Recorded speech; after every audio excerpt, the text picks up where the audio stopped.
Agora eu quero convidar a Elizabeth Pfefferman, do CREM de São Paulo, a compartilhar a experiência do eixo 2 de educação, experiências que alimentam 2. Muito obrigada aí pela sua presença, Elizabeth. Obrigada, a gente que agradece a equipe do projeto, né, a oportunidade de estar com vocês, compartilhando essa experiência que foi muito desafiadora. A gente começou em plena pandemia, né, e ela tem se constituído um intenso aprendizado para todos os envolvidos, né, e é mais importante ainda o fato dessa data, né, a gente poder compartilhar com vocês nessa data. Vou compartilhar com vocês a...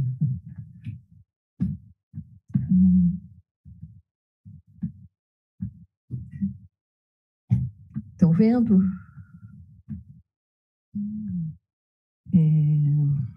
Minutinhos, tá dando para ver? Estamos vendo. Minutinho só, por favor.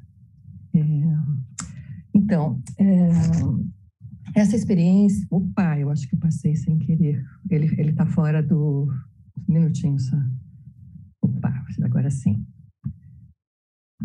Que coisa. Essa experiência está sendo realizada pelo CREM, que é uma ONG que já está atuando no território.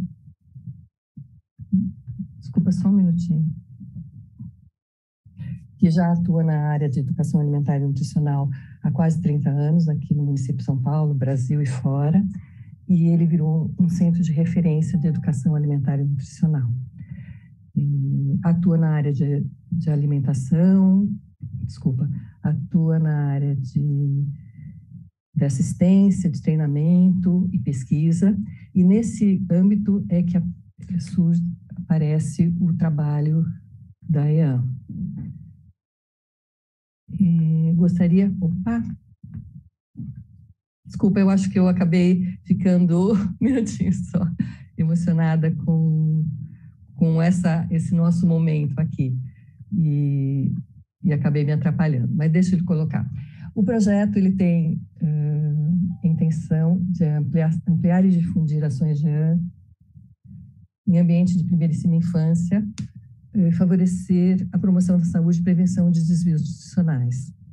Primeiríssima infância, como vocês sabem, é a atuação dos 0 a 4 anos incompletos.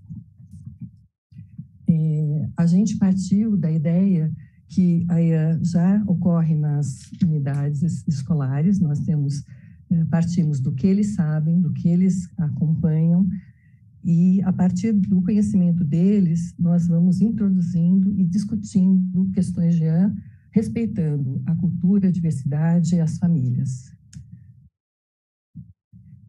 É importante a gente compartilhar com vocês que trabalhar a educação alimentar e nutricional na primeiríssima infância, ela tem uma conotação bastante importante, né? Porque, além do cuidar e do educar, você trabalha a questão do brincar, uma linguagem específica da criança, né? E a criança chega no mundo para descobrir e experimentar as novas questões de vida. E aí, o ambiente escolar de primeiríssima infância, ele é essencialmente importante para que a gente trabalhe a descoberta, o conhecimento. Nós percebemos que, apesar dos grandes avanços que tivemos na questão da educação alimentar e nutricional, há uma dificuldade em abordar essa temática nas práticas pedagógicas, né? Você tem uma forma que não está estruturada. Você não tem claro a questão da alimentação enquanto uma ação que passa pelo desenvolvimento da criança. Em geral, ele está focado na ingestão do alimento, né? Mesmo diante de todas as discussões que tem na legislação. O ambiente escolar, ele representa um lugar estratégico para o aprofundamento do EAM.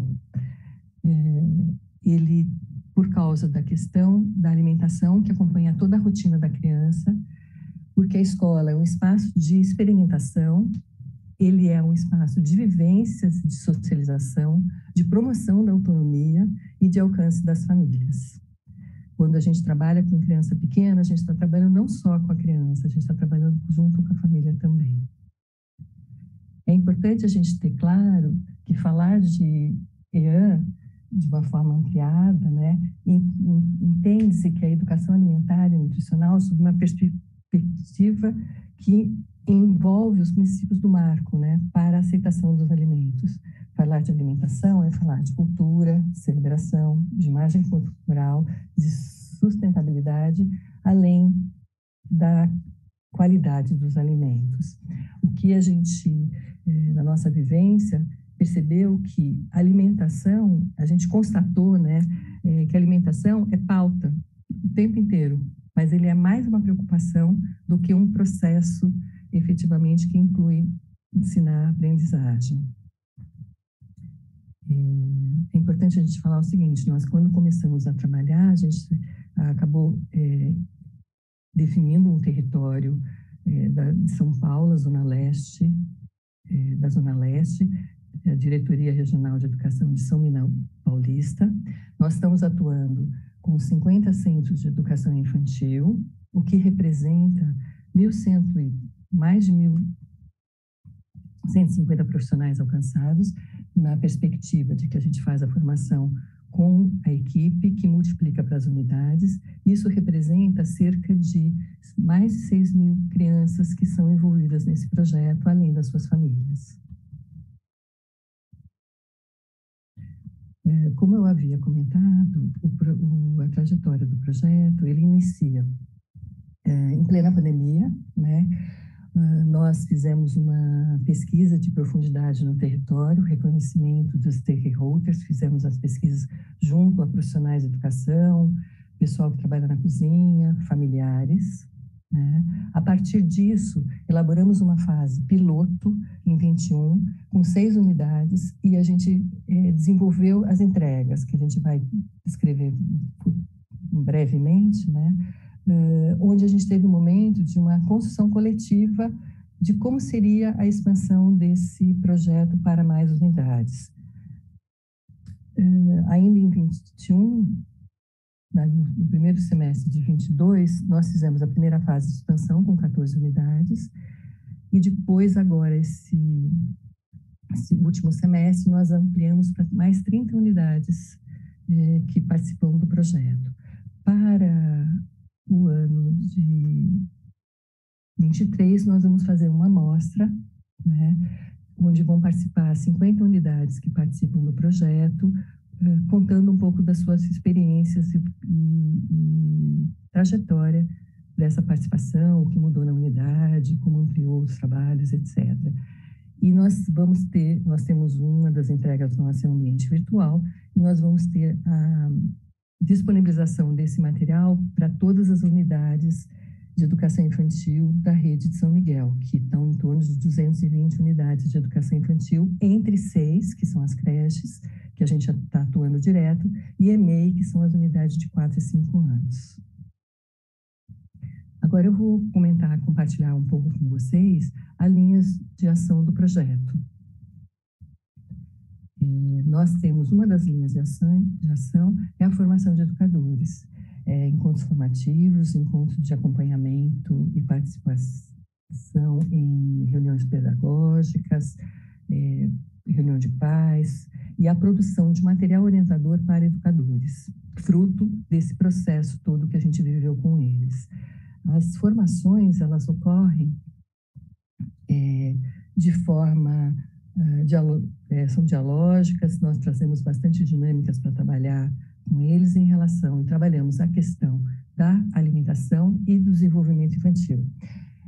Como a gente falou, né, a educação alimentar e nutricional, ela é um campo extremamente rico para discutir educação e alimentação, né? Então, aqui nós temos uma reunião que nós fizemos ainda na época da pandemia, a gente fez um ambiente externo, né? Aqui, já na segunda fase do projeto, que estava um pouco mais liberada a questão da pandemia, nós fizemos a formação, e aqui estamos mostrando uma dinâmica que fizemos com os profissionais.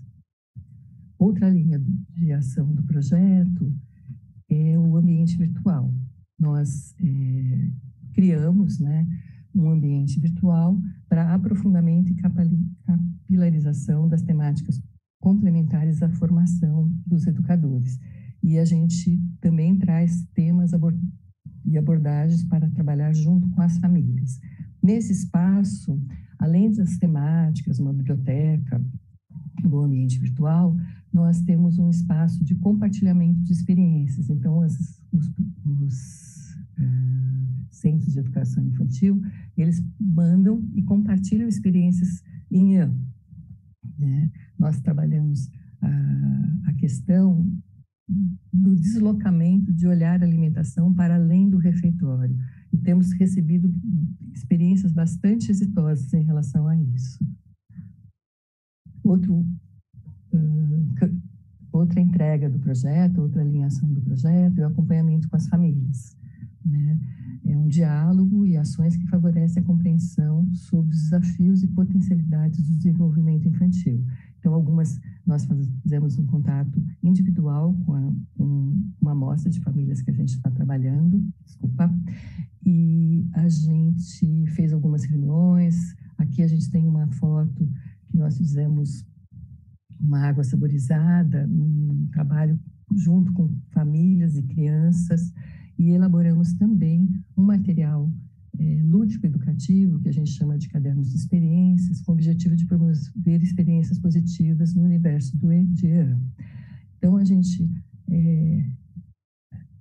ressignifica e, a partir da escuta das vivências das próprias famílias, nós elaboramos um caderno e vivenciamos com eles um trabalho que passa pela questão da autoimagem, a nossa percepção, conhecimento de território, a questão da sustentabilidade, como se compra alimento, como se pode ter uma horta, pode-se às vezes ter uma horta própria, e a questão da comensalidade, cozinhar, preparar e comer junto.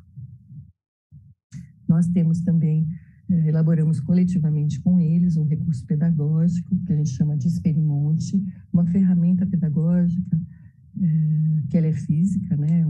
Tem materialidade para o educador usar junto com as crianças, né? Essas são fichas e placas, elas têm uma recomendação, sugestões de uso, mas elas possibilitam diversas formas de autoria, tanto do educador quanto das crianças. É muito enriquecedor a gente ir nas unidades e vivenciar com eles como eles têm utilizado a inspiração que a gente trouxe para eles para trabalhar com EAM, com as diversas possibilidades de trabalho com EAM. Vale a pena também comentar com vocês que a gente tem uma avaliação e monitoramento com uma parceria externa para a realização da avaliação e monitoramento do projeto. Nós fizemos pesquisa diagnóstica com o público-alvo, como eu comentei, e nós temos um questionário de início e posterior às intervenções e grupos focais. Esse monitoramento tem nos trazido uma resposta bastante positiva em relação à percepção dos educadores em relação a esse trabalho e mesmo das famílias. Nós trouxemos aqui para vocês um pouco, né, dos achados que a gente tem até o momento do projeto em andamento. Beth, desculpa te atrapalhar, estão pedindo para você falar um pouquinho mais alto, porque o áudio está um pouco baixo. Melhorou bastante. Bem. Aí eu aproveito para informar que o tempo já está se esgotando, tá bom? E eu vou terminando aqui também. Tá bom. Então, os achados do projeto, né, teve impacto significativo no aumento do conhecimento sobre a dos próprios educadores, e isso refletiu numa forma diferente de trabalhar com isso nas unidades escolares. O impacto na vida pessoal dos participantes, incluindo sua percepção de saúde e qualidade de vida que reverbera na sua atuação profissional, e também alterações concretas no ambiente e na dinâmica, né, nos tempos, espaços e materialidades que a educação infantil trabalha dentro da escola, né. Houve uma melhoria das relações e percepções das diversidades dos bebês e crianças, e inclusive com as famílias. é importante, eu não vou ler tudo, a gente trouxe para vocês alguns depoimentos, né, de coordenadores e diretores, né? Uma coisa que chama atenção é a alimentação do SEI deve ser vista encarada e planejada com uma área e não apenas um cuidado. Isso eu acho que é um ganho bastante grande, você olhando pela área de educação, né? Outra coordenadora reforça a questão que foi uma ponte para alcançar as famílias no respeito à diversidade, incluir isso para a própria unidade escolar, tá? E uma outra fala ver com respeito o tempo de cada um, a cultura familiar, com a diversidade dos alimentos e com o acesso a eles. Vale, essa aqui é a nossa equipe. A gente tem que agradecer a nossa equipe e a equipe de campo, que sem os SEIs e os coordenadores e professores e pessoal de cozinha de apoio, a gente não teria chegado até aqui nesse trabalho, né? Nós temos apoio da Humane nessa realização, né? E eu queria, isso aqui é um pouco da nossa imagem dos recursos pedagógicos que a gente fez para as crianças. Eu queria agradecer, foi uma grande experiência aqui trabalhar com vocês, e a gente acredita que a gente está em processo. Esse trabalho foi muito colaborativo, tem sido muito colaborativo, a gente tem aprendido muito com o território e acreditamos que, de alguma forma, eles também têm aprendido bastante com a gente. Muito obrigada.